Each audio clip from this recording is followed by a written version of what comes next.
Welcome back to my channel. நான் உங்கள் Zakir Hussain, career guidance Guru. இப்போ ஸ்டேட் போர்டு எக்ஸாமினேஷன் வந்து மார்ச் 3ஆம் தேதி ஆரம்பிக்கிறது எல்லாத்துக்கும் தெரியும். அதே மாதிரி சிபிஎஸ்சி காரவங்களுக்கு பிரைமரி சப்ஜெக்ட்ஸ் எல்லாமே வந்து 21st வந்து ஸ்டார்ட் ஆகுது. எல்லாருமே வந்து நல்லா படிச்சிருப்பீங்க, நல்லா வந்து படிச்சுட்டு இருப்பீங்கன்னு நினைக்கிறேன். ஏன்னா வந்து இப்போ என்ன ஒரு +2 ஸ்டூடெண்ட்ஸ்க்கு இருக்கிற த்ரெட், +2 ஸ்டூடெண்ட்ஸ் சந்திக்க போற சவால்கள் இல்லைன்னா அவங்களுக்கு ஸ்கூலிங் முடிஞ்சிருச்சு, ஆல்மோஸ்ட் ஸ்கூலிங் முடிஞ்சிருச்சு. இப்ப நம்ம ஸ்டேட் போர்டுன்னு சொல்லி பார்த்தோம்னா மார்ச் 3ஆம் தேதி எக்ஸாம் இருக்கனால லேப் வந்து அவங்களுக்கு 15th பிப்ரவரி 15th அவங்களுக்கு என்ன ஆயிருச்சு, லேப் எக்ஸாமினேஷன் முடிஞ்சிருச்சு. இனிமே வந்து ஸ்டடி ஹாலிடேஸ் தான். இப்போ மேக்சிமம் வந்து ஸ்டூடெண்டோட மைண்ட் செட் என்னவா இருக்கும்னா, அதான் லேப் முடிஞ்சிருச்சு, இனிமே நம்ம ஸ்கூலுக்கு போகணுமா, நம்ம வீட்டில் உட்காந்து படிக்கலாம், வீட்டில் உட்காந்து படிச்சா வந்து நல்லா ஸ்கோர் பண்ணலாம்னு நிறைய ஸ்டூடெண்ட்ஸ் திங்க் பண்ணுவாங்க. அதே மாதிரி வந்து ஸ்கூல் என்ன நினைப்பாங்கன்னா, கடைசி வரை வந்து எக்ஸாம் முடிகிற வரை அவங்க ஸ்கூலுக்கு வந்தா ஸ்கூல்ல வந்தா படிப்பாங்கன்னு சொல்லி ஒரு சில ஸ்கூல் நினைப்பாங்க. ஸோ இந்த மாதிரி வந்து ரெண்டு மாறுபட்ட கருத்துக்கள் இருக்கும்போது ஸ்டூடெண்ட்ஸ் உங்க ஸ்கூல் வந்து என்ன மாதிரி அப்ரோச் பண்ணிருக்காங்க அதை முதல்ல யோசிக்கணும். ஏன்னா ஸ்கூல்னா வந்து காலையில 8 மணிக்கு நீங்க ஸ்கூலுக்கு போனீங்கன்னா ஈவினிங் வந்து 4 o'clock வரை 8 to 4 வந்து நீங்க ஸ்கூல்ல தான் இருப்பீங்க. அது வந்து full and full study hours இருக்கிறதுனால ரெகுலரா வந்து நீங்க படிக்கணும். அது வந்து ஷெட்யூல் போட்டு இன்னைக்கு இந்த சப்ஜெக்ட் படிக்கணும்னு ரொம்ப பிளான் பண்ணி படிக்கணும். ஆனா வீட்டுல உட்காந்து ரெகுலராவும் படிக்கலாம். ஆனா வீட்டுல உங்களுக்கு என்ன ஒரு டிஸ்டர்பன்ஸ்னா, நீங்க அந்த 8 to 4 அந்த 8 o'clockல இருந்து 4 o'clock வரை வீட்டுல வந்து எனக்கு தெரிஞ்சு வந்து நீங்க வீட்டுல என்ன செய்ய மாட்டீங்கன்னா ப்ராம்ப்டா வந்து படிக்க மாட்டீங்க. ஏன்னா ஸ்கூல்னா வேற வழியே இல்லை, நீங்க காலையில 8ல இருந்து 4 வரை ஸ்கூல்ல இருந்துதான் ஆகணும். அவங்க படின்னு சொன்னா நீங்க அந்த இடத்துல ப்ராப்பரா படிக்கணும். ஆனா வீட்டுல உட்காந்து நீங்க படின்னு சொன்னீங்கன்னா நீங்க கண்டிப்பா வந்து ஷெட்யூல் என்ன செய்ய மாட்டீங்க, ப்ராம்ப்டா போட மாட்டீங்க. 8 மணிக்கு நீங்க படிக்கவே உட்காரவே மாட்டீங்க. சரி 9 மணிக்கு படிக்கலாம், இல்ல பிரேக்ஃபாஸ்ட் முடிச்சிட்டு படிக்கலாம், இல்ல 10 மணிக்கு படிக்கலாம்னு நினைப்பீங்க. 10 மணிக்கு படிக்கணும்னு இருக்கும்போது உங்களுடைய சிந்தனைகள் வந்து சரி அப்புறம் படிக்கலாம்னு சொல்லி நீங்க போஸ்ட்போன் ஆகிட்டே இருப்பீங்க. அதே மாதிரி மத்தியானம் வந்து சாப்பிட்டாச்சு, இப்போ ஒரு தூக்கம் போட்டா நல்லா இருக்குமே, ஒரு 2 to 4 தூங்கிக்கலாமான்னு இந்த மாதிரி உங்களுடைய தாட் ப்ராசஸ் எல்லாமே வீட்டில் இருக்கும். பட் இதை ஓவர் கம் பண்ணி சக்சஸ் பண்றவங்க தான் வந்து ஹை ஸ்கோர் பண்ண முடியும். ஸோ நீங்க ஸ்கூல்ல படிங்க இல்ல வீட்டில் படிங்க, நீங்க படிக்கணும்னு நீங்க ஒரு பிளான் இந்த டயத்துல நீங்க படிக்கணும்னு நினைச்சிட்டீங்கன்னா அந்த டயத்துல வந்து நீங்க படிச்சே ஆகணும். ஸோ அதனால வந்து ரொம்ப இப்ப வீட்டில் உட்காந்து படிக்கிறவங்களுக்கு நான் ஒரு சின்ன ஸ்ட்ராட்டஜி சொல்றேன். இப்ப வீட்டுல உட்காந்து படிக்கிறவங்க வந்து சார் இப்ப வீட்டுல தானே இருக்கும், நமக்கு என்ன டைமுக்கும் நீங்க படிக்கலாம்னு ஒரு அடாப்ஷன் பண்ணீங்கன்னா கண்டிப்பா வந்து உங்களால சக்சஸ் பண்ண முடியாது. நீங்க இப்போ வீட்டுல இருக்கிறவங்க நீங்க என்ன செய்யணும்னா, நீங்க காலையில வந்து ஒரு 5 o'clock வந்து எந்திரிக்கிறதுக்கு பிளான் பண்ணுங்க. இன்னும் உங்களுக்கு கொஞ்ச நாள் தான் இருக்கு.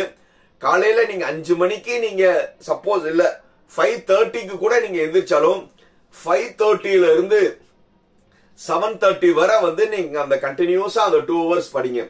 5:30ல இருந்து 7:30 வரை வந்து நீங்க வந்து நல்லா படிங்க.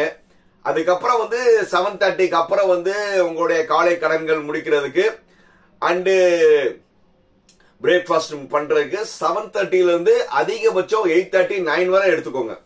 புரியுதா?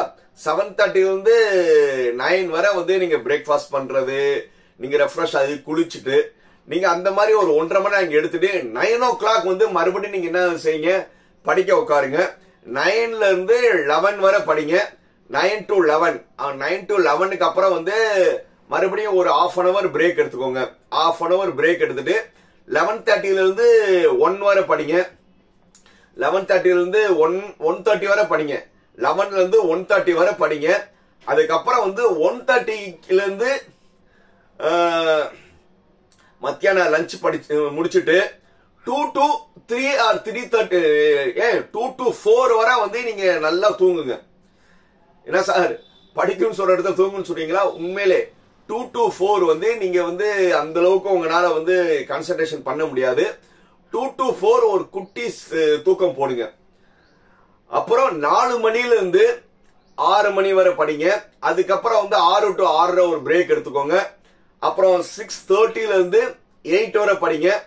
அப்புறம் 8ல இருந்து 9 வரை வந்து உங்களுடைய டின்னரை முடிச்சிருங்க. அப்புறம் 9ல இருந்து 10:30 அதிகமா வேணா 9ல இருந்து 10:30க்கு வந்து நீங்க காலையில நீங்க இதுவரை படிச்சதை வந்து அப்படியே ரிவைஸ் பண்ணுங்க.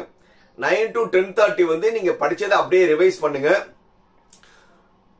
கண்டிப்பா வந்து இந்த ஒரு சிம்பிள் ஷெட்யூலே வந்து உங்களுக்கு ரொம்ப நல்லா யூஸ்ஃபுல்லா இருக்கும். ஏன்னா வந்து நீங்க ஆல்ரெடி ஏற்கனவே படிச்சுட்டீங்க. இப்போ வந்து நீங்க புதுசா படிச்சாதான் இந்த ப்ராப்ளம். நீங்க ஆல்ரெடி எல்லாமே படிச்சுட்டீங்க. இப்போ வந்து நீங்க ரிவைஸ் தான் பண்ண போறீங்க. சோ அதனால வந்து இந்த ரொம்ப சிம்பிள் ஷெட்யூல், உங்களுக்கு ஸ்ட்ரெஸ் ஒண்ணுமே கிடையாது. ஏற்கனவே நீங்க ரொட்டீன்ல பண்ணதுதான். சோ இந்த சிம்பிள் ஷெட்யூல் இது பண்ணுங்க. அதேதான் ஸ்கூல்ல போய் படிச்சீங்கன்னா ஸ்கூல்ல வந்து யூசுவல் இதே வந்து அந்த டே ஹவர்ஸ்ல இருக்கிறத 2 to 4 மட்டும் நீங்க என்ன செய்ய முடியாது, அங்க தூங்க முடியாது. அங்க 2 to 4 படிச்சுட்டு இங்க வந்து வீட்டுக்கு வந்துட்டு 5 to 7 வந்து நீங்க வந்து ரெஸ்ட் எடுத்துக்கோங்க. புரியுதா? நம்ம வந்து இங்க 5 to 7 படிக்க சொல்லியிருந்தோம். பட் அங்கே நீங்க என்ன செய்றீங்கன்னா ஸ்கூல்ல வந்து நீங்க போயிட்டு வந்து வீட்டுக்கு வந்து டயர்டா இருப்பீங்க. அப்போ வந்து ரெஃப்ரெஷ் ஆகி ஒரு லேசா வந்து ஒரு 1 hour 1.5 hours ரெஸ்ட் எடுத்துட்டு 7 o'clock மேல வந்து நீங்க படிக்க ஆரம்பிங்க. அவ்வளவுதான். சோ நீங்க எல்லாருமே வந்து எவ்வளவுக்கு எவ்வளோ லாஸ்ட் ஷார்ட் டைம் தான். புரியுதா? இன்னும் வந்து நீங்க அதிகபட்சம் என்ன எழுத போறீங்க, மார்ச் 25ஆம் தேதி வரை தான் உங்களுக்கு எக்ஸாமினேஷன். மார்ச் 25 வரை தான் வந்து நீங்க உங்களுடைய ஹோல் நீங்க இந்த 12 வருஷம் வந்து நீங்க எதுக்காக எதிர்பார்த்தீங்களோ இந்த +2 மார்க் பேஸ் பண்ணி தான் நீங்க என்ன செய்ய போறீங்க, அதிகமா வந்து ஸ்கோர் பண்ண போறீங்க. சோ அதனால இந்த +2ல வந்து எவ்வளவுக்கு எவ்வளவு வந்து நீங்க மார்க் ஸ்கோர் பண்ண முடியுமோ அவ்வளவுக்கு எவ்வளவு நீங்க மார்க் ஸ்கோர் பண்ணிட்டீங்கன்னா கண்டிப்பா வந்து உங்களுக்கு நல்ல காலேஜ்ல சீட் கிடைக்கும். நல்ல கட் ஆஃப்ல வந்து நீங்க நினைச்ச இன்ஜினியரிங்கோ நீங்க எந்த ஃபீல்டு இருந்தாலும் உங்களுக்கு தாராளமா கிடைக்கும்.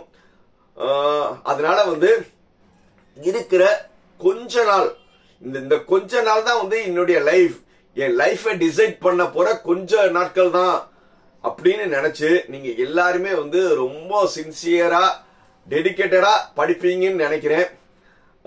உங்களுக்கு என்ன மாதிரி டவுட்ஸ் இருந்தாலும் எப்பவுமே நான் கால் பண்ணலாம். என் பேர் ஜாக்கிர் ஹுசேன். என் நம்பர் 9842376822.